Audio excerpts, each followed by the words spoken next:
안녕하십니까? 시니어 여러분의 건강한 노후를 설계하는 파트너, 시니어 푸드 닥터입니다. 오늘은 1년 중 밤이 가장 길고 내일부터 낮이 조금씩 길어지기 시작하는 날, 바로 동지입니다.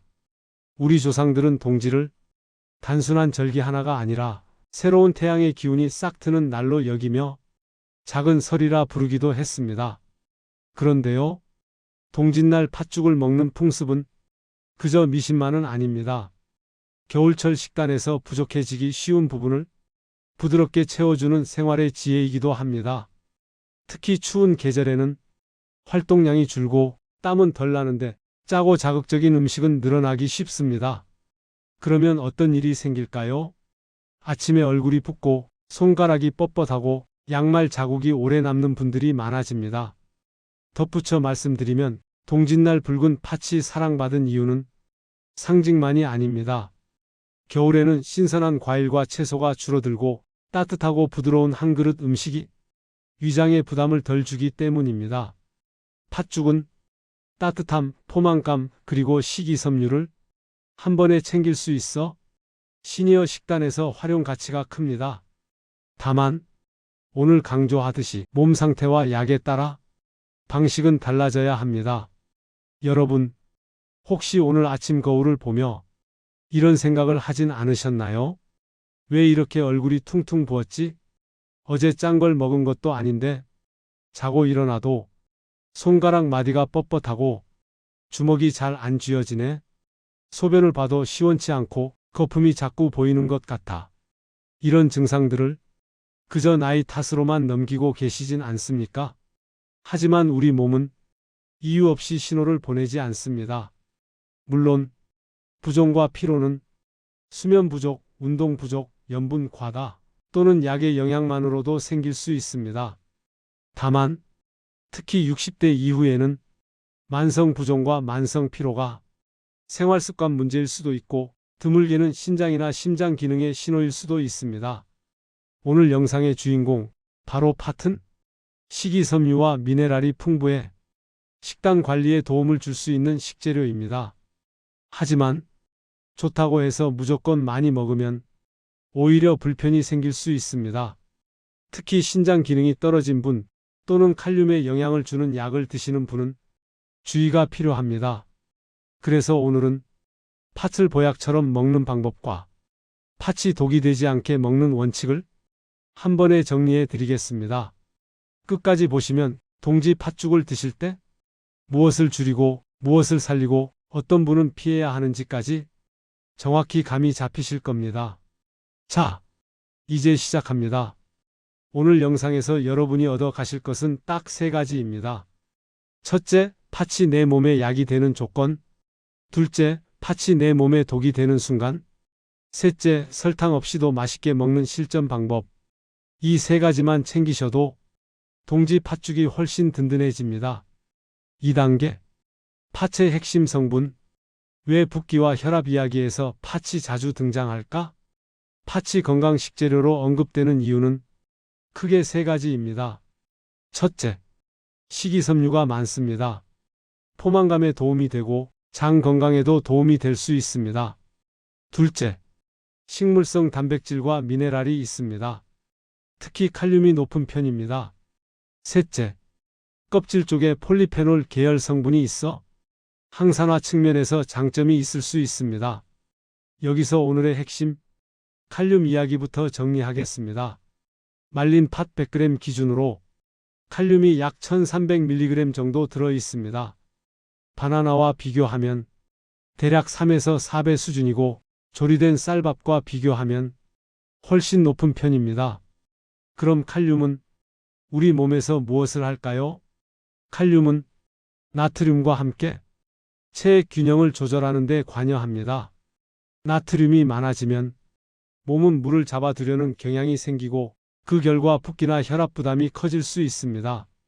칼륨은 이 균형을 맞추는 데 도움이 될 수 있어 붓기 관리나 혈압 관리 측면에서 식단에 등장하곤 합니다. 다만 여기서 꼭 기억하셔야 합니다. 칼륨이 무조건 좋은 것은 아닙니다. 신장이 칼륨을 잘 배출할 수 있어야 안전합니다. 즉, 건강한 분에게는 팥이 도움이 될 수 있지만 신장 기능이 저하된 분에게는 팥이 부담이 될 수 있습니다. 이 원칙 하나만 기억하셔도 오늘 영상의 절반은 성공입니다. 2-1 이런 분에게는 도움이 될 수 있습니다. 다음에 해당하신다면 팥을 소량 꾸준히 활용해 볼만 합니다. 짜게 드시는 습관이 있어? 아침에 얼굴이 잘 붓는 편이다. 식이섬유 섭취가 부족해. 배변이 불규칙하다. 겨울철 간식이 빵과 과자 위주라. 식단이 단조롭다. 이런 경우 설탕을 줄인 팥죽이나 무가당 팥물을 식단에 조금 넣는 것만으로도 도움이 될 수 있습니다. 반대로 다음에 해당하신다면 팥은 반드시 조절해서 드셔야 합니다. 만성 신장 질환을 진단받았다. 칼륨 수치가 높다고 들은 적이 있다. 칼륨 보존 이뇨제나 에이스 억제제 ARB를 복용 중이다. 신부전으로 염분과 수분 조절을 하고 있다. 이 경우는 팥을 보약으로 보기보다 조심해야 할 칼륨 식품으로 보고 의료진과 상의하는 것이 가장 안전합니다. 3단계 나쁜 궁합. 팥이 독이 되는 결정적 순간 3가지. 팥은 훌륭한 식재료지만 모든 분에게 무조건 보약은 아닙니다.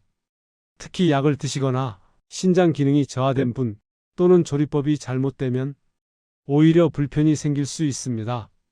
오늘 동짓날 반드시 피하거나 조절해야 할 상극 상황 3가지 정리합니다.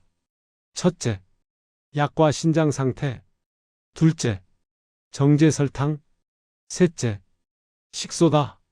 하나씩 보겠습니다. 3-1 약물과 신장 상태. 고칼륨 혈증 위험군은 팥양부터 조절. 가장 먼저 경계하셔야 할 분들은 칼륨에 영향을 줄 수 있는 약을 복용 중이거나 신장 기능이 저하된 분들입니다. 혈압약 중 일부는 몸에서 칼륨이 빠져나가는 것을 줄이거나 혈중 칼륨을 올릴 수 있습니다. 대표적으로 에이스 억제제, ARB 계열, 그리고 칼륨 보존 이뇨제 등이 있습니다. 이런 약을 복용 중인 분이 칼륨이 많은 음식을 과하게 드시면 혈중 칼륨이 올라가는 고칼륨 혈증 위험이 커질 수 있습니다. 고칼륨 혈증은 초기에는 증상이 없을 수도 있지만 심해지면 무력감, 근육 이상, 심장 리듬 이상으로 이어질 수 있어 주의가 필요합니다. 또한 만성 신장 질환이 있는 분은 칼륨 배출이 원활하지 않을 수 있으니 팥 섭취는 반드시 담당 의료진 또는 약사와 상의하시는 것이 안전합니다. 여기서 실천 팁을 드립니다. 첫째, 최근 건강검진에서 크레아티닌, 사구체육과율 또는 칼륨 수치를 확인한 적이 있는지 떠올려 보세요. 둘째, 고혈압약, 심장약, 이뇨제, 특히 칼륨과 관련된 약을 드신다면 팥을 매일은 피하시고 소량부터 시작하는 것이 안전합니다. 셋째, 부정맥이 있거나 신부전 진단이 있는 분도 식단 변경은 반드시 전문가와 상의하십시오. 정리하면 이겁니다. 내 몸이 칼륨을 잘 처리할 수 있는지가 팥의 안전을 결정합니다. 그리고 이런 증상이 있으면 섭취를 멈추고 확인하세요. 팥을 드신 뒤 다음과 같은 증상이 반복된다면 양을 줄이거나 잠시 중단하시고 상담을 권합니다. 이유 없이 극심한 무력감이 생기거나 손발이 저리고 힘이 빠지거나 가슴이 두근거리거나 맥이 불규칙하게 느껴지거나 숨이 차는 느낌이 생긴다면 단순 소화 문제로만 보지 마시고 신장과 전해질 심장 상태를 확인하는 것이 안전합니다. 특히 신장 질환을 진단받은 적이 있는 분은 조금이라도 이상하면 확인이 원칙입니다. 약을 여러 가지 드시는 분은 약사에게 한 번만 물어보셔도 안전이 크게 올라갑니다. 제가 칼륨을 조절해야 하나요? 이 질문 하나면 충분합니다. 내 몸의 수치가 기준입니다. 꼭 기억하세요. 두 번째는 정제 설탕입니다. 팥 자체는 식이섬유가 있고 단백질과 미네랄도 있어 단맛만 강한 간식과는 성격이 다릅니다. 그런데 설탕이 많이 들어간 단팥 형태로 먹으면 팥의 장점을 살리기 어렵습니다. 설탕은 혈당을 빠르게 올리고 총 열량을 크게 늘릴 수 있습니다. 혈당이 급격히 오르면 몸은 이를 조절하려고 인슐린 분비를 늘립니다. 이 과정이 반복되면 혈당 관리에 불리해질 수 있고 특히 당뇨 전 단계나 당뇨가 있는 분은 더 민감하게 느끼실 수 있습니다. 또한 당을 과하게 섭취하면 당화 반응이 늘어 혈관과 피부 노화 부담이 커질 수 있다는 점도 여러 자료에서 언급됩니다. 그래서 결론은 이겁니다.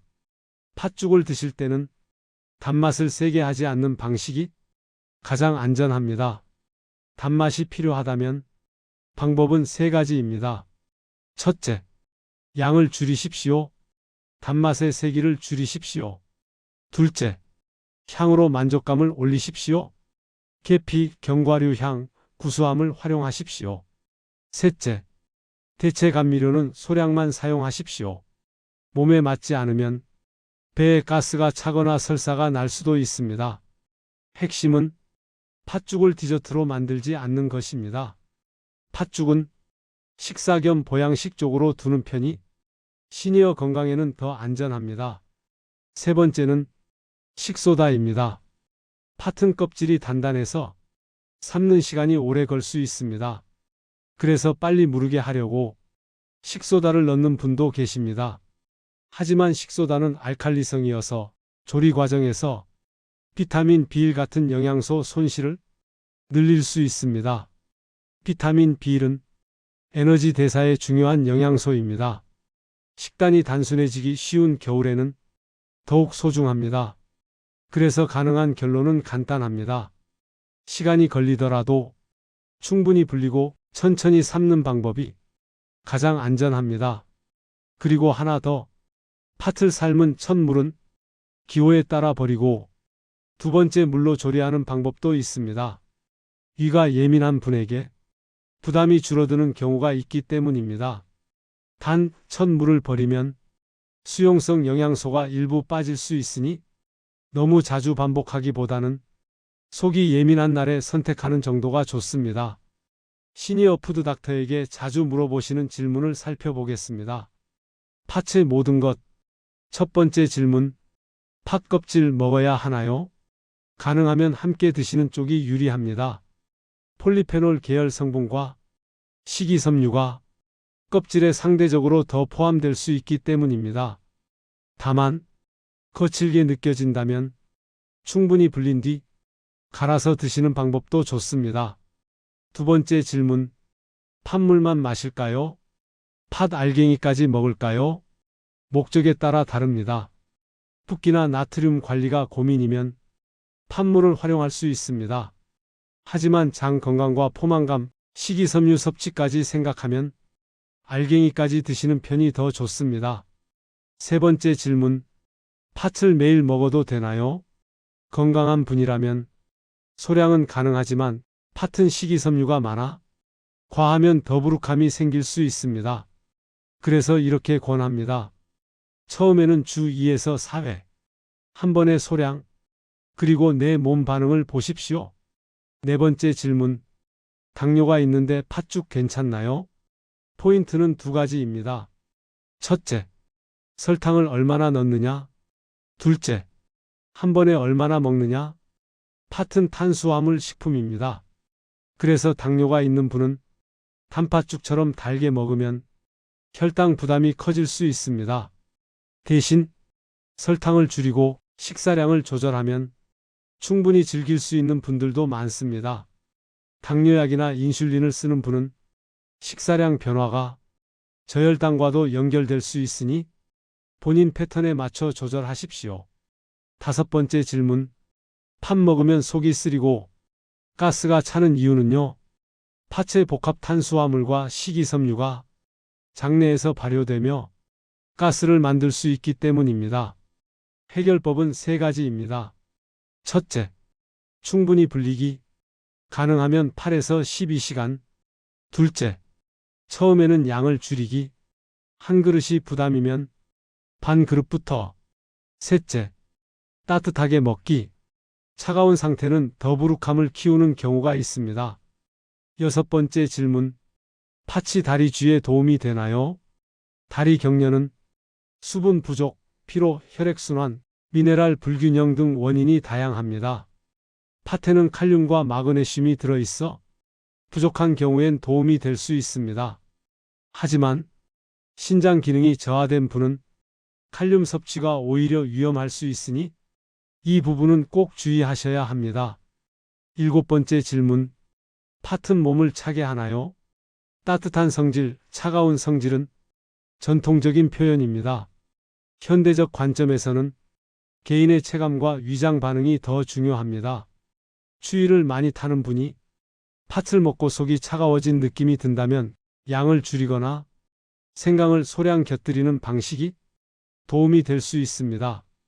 8번째 질문. 통풍이 있거나 요산 수치가 높은데 팥 괜찮나요? 팥은 콩류라서 개인에 따라 부담을 느낄 수 있습니다. 통풍은 요산과 관련이 있으니 진단을 받으신 분은 새로운 식재료를 매일 많이로 늘리기 전에 소량으로 반응을 확인하는 것이 안전합니다. 통풍약을 복용 중이라면 담당 의료진과 상의하십시오. 9번째 질문. 붓기가 있는데 팥만 먹으면 해결되나요? 부종의 원인은 다양합니다. 염분, 활동량, 수면, 약물 또는 심장과 신장 기능 등도 영향을 줍니다. 그래서 붓기가 오래 지속되거나 갑자기 악화된다면 식단만으로 버티지 마시고 원인 확인이 먼저입니다. 10번째 질문. 팥을 먹을 때 같이 하면 좋은 습관이 있나요? 가장 좋은 습관은 3가지입니다. 첫째, 짠 반찬을 줄이기. 둘째, 식후 10분이라도 걷기. 셋째, 물을 한 번에 많이가 아니라 조금씩 나눠 마시기. 이 3가지가 붙으면 팥의 장점이 더 잘 살아납니다. 이제는 팥을 더 안전하고 맛있게 먹는 방법입니다. 오늘은 시니어 식단에서 쓰기 쉬운 궁합 3가지로 정리합니다. 첫째, 찹쌀, 새알심. 둘째, 생강. 셋째, 계피. 동지 팥죽의 하이라이트는 새알심입니다. 찹쌀이 들어가면 식감이 부드러워지고 포만감이 높아집니다. 또한 팥죽의 질감이 부드러워져 먹기 편해지는 장점도 있습니다. 다만 찹쌀은 소화가 약한 분에게 부담이 될 수도 있으니 양은 과하지 않게 조절하세요. 새알심은 작게 조금, 이 정도가 가장 안전합니다. 그리고 팥죽을 드실 때는 급하게 드시지 마시고 천천히 씹는 속도로 드세요. 그 한 가지가 속 더부룩함을 줄이는 데도 도움이 됩니다. 2번째 좋은 궁합은 생강입니다. 생강의 진저롤 성분은 위 배출과 위장 운동에 도움이 될 수 있다는 연구들이 있습니다. 팥이 부담스러운 분들은 팥물에 생강을 소량 넣어 따뜻하게 드셔보세요. 속이 한결 편해질 수 있고 추운 날 몸이 으슬한 느낌이 줄어드는 데도 도움이 됩니다. 여기서 안전한 팁. 생강은 많이가 아닙니다. 소량입니다. 생강을 많이 넣으면 위가 예민한 분들은 속쓰림이 생길 수도 있습니다. 그래서 이렇게 하세요. 처음엔 생강 한두 쪽, 향만 살릴 정도, 그리고 내 몸 반응을 보고 그 다음에 조절하는 방식이 가장 좋습니다. 3번째 좋은 궁합은 계피입니다. 계피는 일부 임상 연구에서 혈당 지표에 소폭의 개선이 보고된 바가 있습니다. 그래서 팥죽에 설탕을 줄이는 대신 계피 향으로 만족감을 올리면 혈당 관리 측면에서 도움이 될 수 있습니다.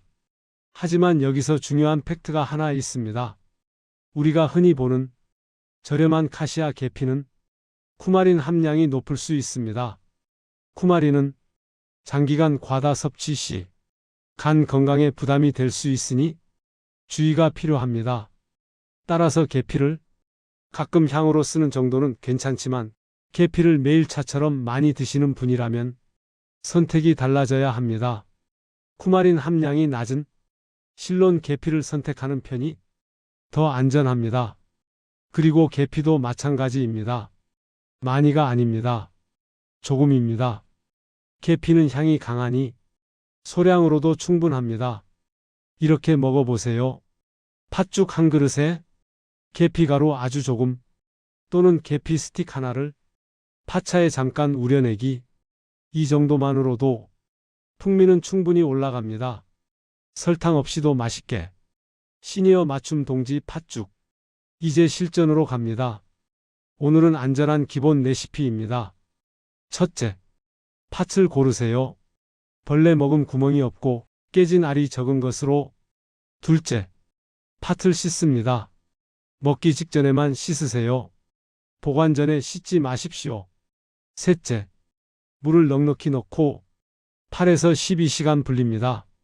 시간이 없다면 뜨거운 물로 급히 불리기보다는 조금 덜 불리더라도 천천히 삶는 편이 더 안전합니다. 넷째, 첫 끓임은 5분 정도. 그리고 물을 한번 갈아주는 방법도 있습니다. 속이 예민한 분들에게 도움이 될 수 있습니다. 다섯째, 중불에서 천천히 삶습니다. 팥이 손가락으로 눌러 부드럽게 으깨질 정도가 되면 충분합니다. 여섯째, 농도 조절은 찹쌀가루나 새알심으로 부드럽게 맞추세요. 일곱째, 간은 소금 한 꼬집. 단맛이 꼭 필요하면 계피향으로 만족감을 올리세요. 그래도 부족하면 대체 감미료는 아주 소량만. 여덟째, 마지막은 식감입니다. 너무 걸쭉하면 부담이 될 수 있으니 약간 묽게 드시는 분들도 많습니다. 특히 소화가 약한 분은 묽게, 따뜻하게, 천천히. 이 세 가지를 기억하세요. 팥을 먹는 방법은 크게 세 가지입니다. 팥물, 팥죽, 팥밥입니다. 팥물은 가볍게 즐기기 좋습니다. 다만 너무 진하게, 너무 많이 마시면 배가 차거나 화장실을 자주 가게 될 수 있습니다. 처음엔 하루 한 컵 정도로 시작하세요. 팥죽은 포만감이 있어 식사 대용으로도 쓰이지만 양이 많아지면 탄수화물 섭취가 커질 수 있습니다. 특히 당뇨가 있거나 혈당이 걱정되는 분은 한 번에 한 그릇을 가득 드시기보다 절반 정도로 조절하는 편이 안전합니다. 팥밥은 밥의 양을 줄이고 팥의 비율을 조금 늘리는 방식으로 접근하면 좋습니다. 밥 한 공기를 그대로 먹기보다 밥을 10% 줄이고 그 자리에 팥을 조금 더 넣는 방식입니다. 여기서 팁 하나. 팥을 먹는 날에는 빵, 떡, 과일 주스 같은 간식을 줄이면 혈당과 체중 관리에 훨씬 유리합니다. 내 몸이 편한 양이 정답입니다. 대략적인 기준을 드리겠습니다. 팥물은 처음에는 하루 한 컵, 불편이 없으면 하루 2컵까지. 팥죽은 처음에는 반 그릇, 잘 맞으면 한 그릇까지. 팥밥은 밥의 일부를 팥으로 대체하는 느낌으로 소량부터 시작하세요. 다만 이 수치는 정답이 아니라 시작점입니다. 속이 더부룩하거나 가스가 심해지거나 밤에 소변 때문에 불편해진다면 바로 양을 줄이십시오. 몸이 편한 양이 최고의 과학입니다. 실제로 조언을 듣고 식습관을 바꾼 70대 김 어르신의 사례입니다. 김 어르신은 아침마다 얼굴과 다리가 붓고 양말 자국이 오래 남는 부종이 고민이셨습니다. 검사상 신장 수치는 정상이었지만 평소 짠 음식을 즐기시는 습관이 문제였습니다. 처음에는 설탕이 들어간 팥죽을 드셨지만 조언 후에는 설탕을 줄이고 팥과 율무를 활용한 차를 드셨습니다. 또한 소화 부담을 줄이기 위해 생강을 소량 곁들이셨습니다. 몇 달 뒤 아침에 무겁던 다리가 가벼워지고 혈압 관리도 더 안정적으로 느껴졌다고 하셨습니다. 중요한 메시지는 이것입니다. 팥이 마법이어서가 아니라 식단 전체를 함께 조절했고 특히 설탕과 염분을 줄였다는 점입니다. 이 사례는 개인 예시이며 개인 상태에 따라 결과는 달라질 수 있습니다.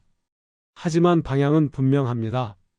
같은 팥이라도 어떻게 먹느냐에 따라 결과가 달라질 수 있습니다.